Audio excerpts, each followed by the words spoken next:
Shri Swami Samarth. निशाराज voice या चॅनलमध्ये तुम्हा सर्वांचं स्वागत आहे. सर्वप्रथम सर्वांना श्री स्वामी समर्थ. स्वामी समर्थ महाराजांच्या कृपेमुळे तुमच्या सगळ्या चांगल्या इच्छा पूर्ण हो अशी स्वामीचरणी प्रार्थना करते आणि आजच्या व्हिडिओला सुरुवात करते. तर आज आहे अनंत चतुर्दशी. तर अनंत चतुर्दशी निमित्त आपल्याला उच्च कोटीच्या सेवा करायच्या आहेत.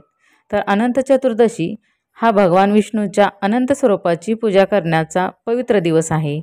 या दिवशी केलेल्या अनंत पूजनाने घरात सुख, शांती व लक्ष्मी प्राप्ती होते. धार्मिक ग्रंथानुसार अनंत चतुर्दशीच्या दिवशी केलेले अन्नदान सर्वश्रेष्ठ दान मानले जाते.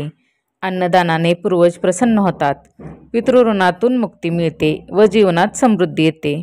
अनंत चतुर्दशीच्या दिवशी भगवान विष्णूची आपल्याला ही प्रभावी सेवा करायची आहे, ती म्हणजे श्री व्यंकटेश स्तोत्राची. आपल्याला श्री व्यंकटेश स्तोत्र 1 ते 8 ओळीपर्यंत 20 वेळा म्हणायचे आहे. नंतर 21 वेळा 21व्या वेळी आपल्याला फलश्रुतीसहित पठण करायचे आहे. नंतर आपल्याला 16 वेळा श्रीसूक्त म्हणायचे आहे. नंतर 16 वेळा आपल्याला विष्णू गायत्री मंत्र म्हणायचा आहे. तो असा: ओम नारायण विघ्नेहि वासुदेवाय धीमहि तन्नो विष्णू प्रचोदयात. हा मंत्र आपल्याला 16 वेळा म्हणायचा आहे.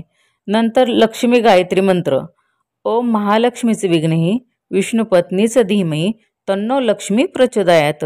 हा ही मंत्र आपल्याला 16 वेळा म्हणायचा आहे. तर ही सेवा आपल्याला रात्री 12 वाजता करायची आहे. ही सेवा वर्षातून एकदाच येते. ज्या घरात ही सेवा होते त्या घरात कशाचीच कमी पडत नाही, कारण साक्षात लक्ष्मी नारायण पृथ्वीवर येत असतात. तर सर्वांनी आवर्जून ही सेवा रात्री 12 वाजता करा. धन्यवाद. श्री स्वामी समर्थ.